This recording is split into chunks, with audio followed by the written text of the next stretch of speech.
For a long time, I waited. I waited for the signs, for the shift, for something out there to prove I was on the right path. I told myself I needed clarity, confirmation, proof. But the truth was, I was afraid to believe without evidence. No one had taught me that the evidence doesn't come first. The identity comes first. The decision comes first.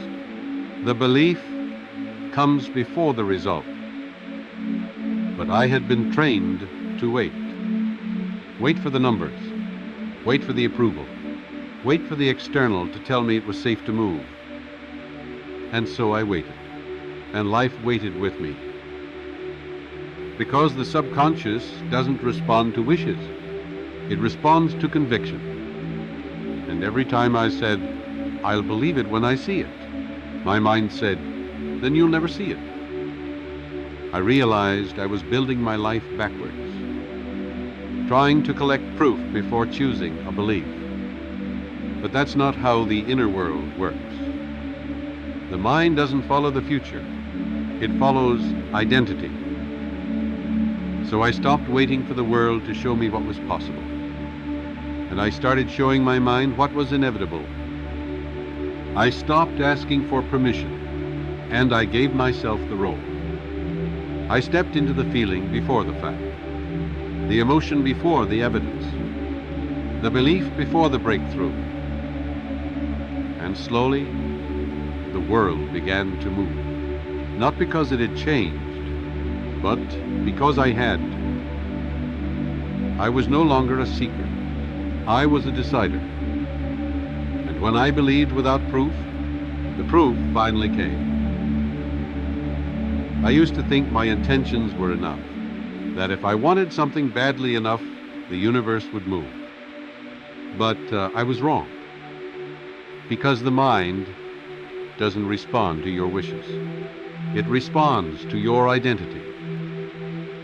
I said, I want to succeed, but my emotions whispered, I'm not worthy, and the subconscious heard that. I said, I want abundance, but my posture, my habits, my thoughts, they all screamed lack. The subconscious doesn't obey your words. It obeys your state. The mind is like soil. It doesn't grow what you want. It grows what you plant over and over. And I was planting fear while asking for freedom, planting hesitation while hoping for clarity, planting smallness while dreaming of greatness. No wonder nothing changed. I wasn't speaking the right language. Because the subconscious is ancient. It speaks emotion. It understands identity. It listens to repetition, not resolution. So I changed the way I approached life. I stopped telling my mind what I wanted and started showing it who I am. I walked with a new posture, breathed with calm, spoke with authority. I began being what I used to wait for. And slowly, the mind began to align. Not because I forced it, but because I became familiar with the truth. Your mind doesn't follow your words. It follows your identity. At first, it felt fake. Waking up early, sitting in stillness, speaking affirmations I didn't fully believe. I thought I was lying to myself, pretending to be someone I wasn't. But I wasn't pretending. I was programming. Because the subconscious doesn't care if it's true. It cares if it's repeated. And every time I walked with purpose, every time I spoke with conviction, every time I held the posture of someone who had already won, I was sending a message. Not to the world, to my mind. This is who we are now. And the mind, loyal as it is, began to believe. Not because of logic, but because of consistency. I didn't wait to feel ready. I acted ready, and the feeling followed. I didn't wait for proof. I became the proof. That's not pretending. That's the path. That's the pattern. That's the code. So I kept going, even when it felt uncomfortable, especially when it felt uncomfortable. Because comfort doesn't change identity. Repetition does. And now, the things I used to fake are the most natural parts of me. I didn't realize it at first, but my old identity was addicted to evidence. It couldn't move without proof. It couldn't believe without results. It couldn't act without guarantees. And so I stayed stuck, not because I lacked potential, but because I was waiting for permission. I told myself I was being realistic, but really, I was being afraid. I didn't want to look foolish, didn't want to fail in front of others, didn't want to invest energy in something that might not work. But what I didn't see was that this mindset was the very thing keeping me in place. Because the subconscious follows expectation, and I was expecting things to stay the same. The old identity whispered, "Wait, be careful, let's see what happens first." But life doesn't reward hesitation. It rewards embodiment. It responds to who you are, not to who you say you want to be. So I let the old voice go, the one that asked for guarantees, the one that needed to see before it could believe. And I started moving without evidence, choosing before the proof, walking as if it was already done. Not because I was reckless, but because I understood this. The proof doesn't create the belief. The belief creates the proof.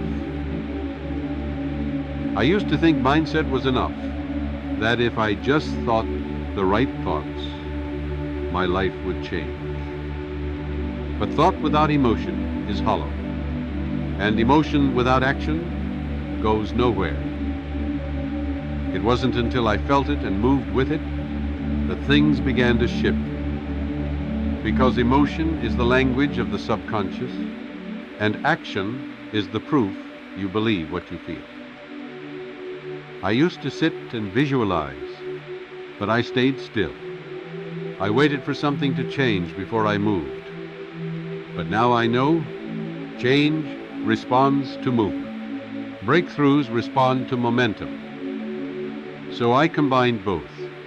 I closed my eyes and felt abundance, then I walked like it. I affirmed confidence, then I acted like someone who had it. I didn't just sit in faith, I walked in it. I didn't just feel gratitude, I lived like someone already blessed. That's when acceleration came, because the mind saw no contradiction. The emotion and the action were aligned. And when they're aligned, reality moves faster. Not because the world changed, but because I did fully. I used to think change had to be massive. That transformation meant tearing everything down and starting over. But the subconscious doesn't need explosions. It needs alignment. And alignment doesn't begin with the big things.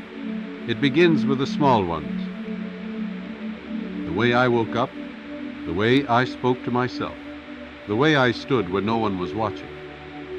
Every small act was either reinforcing my past identity or building the new one.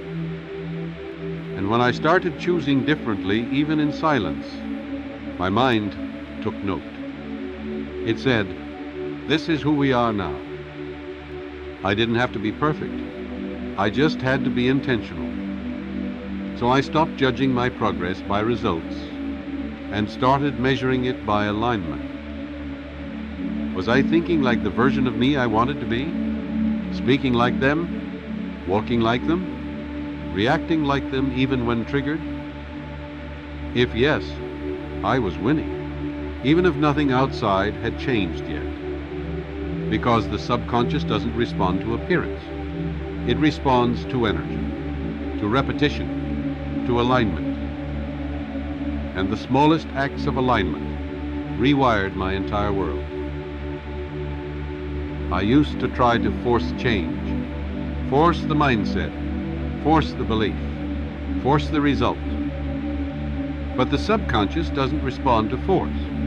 It responds to familiarity. It accepts what feels normal, not what feels desperate. So even when I said the right affirmations, if my body was tense, if my energy was full of doubt, my mind rejected it. Because I wasn't in alignment. I was in resistance. So I stopped trying to force it. And I started introducing the new identity slowly, gently, consistently. I repeated the new thoughts, lived the new emotions, walked in the new version until it felt familiar. Not perfect, familiar. And once it felt normal to my nervous system, my subconscious accepted it as truth. Because your mind doesn't care what's right. It cares what's repeated. And repetition with emotion becomes identity. I stopped fighting for change and started relaxing into it. And the more I let go of control, the more my reality followed. There was a moment when I stopped chasing the outcome, stopped asking, when will it come? Where is it? Why isn't it happening yet? And I asked something new. Who must I be for this to already be true? That question changed everything. Because the truth is, the outcome is never separate from the identity. You don't get the thing and then become the person. You become the person and then the thing comes. So I stopped waiting for the result. I became it. I felt it, spoke like it, walked like it, thought like it was already mine. And even though nothing outside had changed, something in me had. I no longer needed to prove it. I simply lived it. That's when life started moving faster, because I wasn't in conflict anymore. There was no more gap between desire and identity. I had closed it from the inside out. And once that gap closed, the results had no choice. They had to catch up. There is a silent law running beneath every thought, every emotion, every choice. The law of assumption. It doesn't ask what you want. It responds to what you accept as true. And when I started acting as if I wasn't pretending, I was assuming. I assumed abundance. I assumed peace. I assumed success even when there was no evidence. And the moment I assumed it, my mind started to organize itself around that identity. Because the subconscious doesn't need proof. It needs direction. And assumption is direction in its purest form. It says, this is how it is now. And the subconscious begins to agree. I stopped hoping. I started embodying. I stopped waiting. I started assuming it was already done. And when you assume with emotion, with movement, with repetition, you enter a frequency that attracts what matches it. I wasn't chasing results. I was living in the answer. And the more I stayed in that vibration, the more it became real, inside and out. I spent too long waiting to feel ready, waiting for the perfect moment, waiting for the right sign. But life doesn't wait. and neither does your potential. At some point, you have to decide. Not hope, not wish. Decide. I decided I was enough.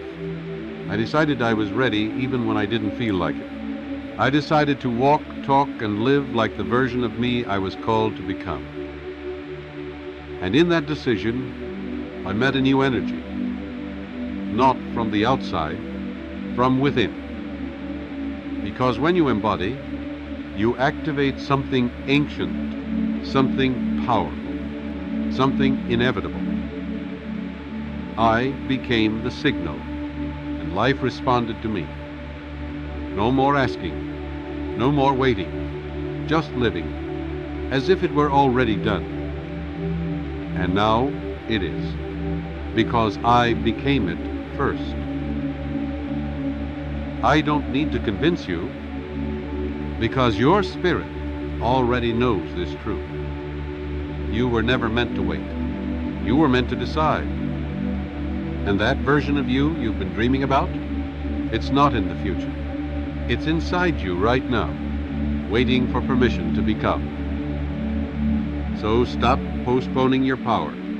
Stop outsourcing your belief. And stop asking life to give you something you haven't yet become. Start living as if. Think as if. Speak as if. Walk as if. Because when you move like the answer, life stops treating you like a question. Now go, and don't just remember this message. Become it.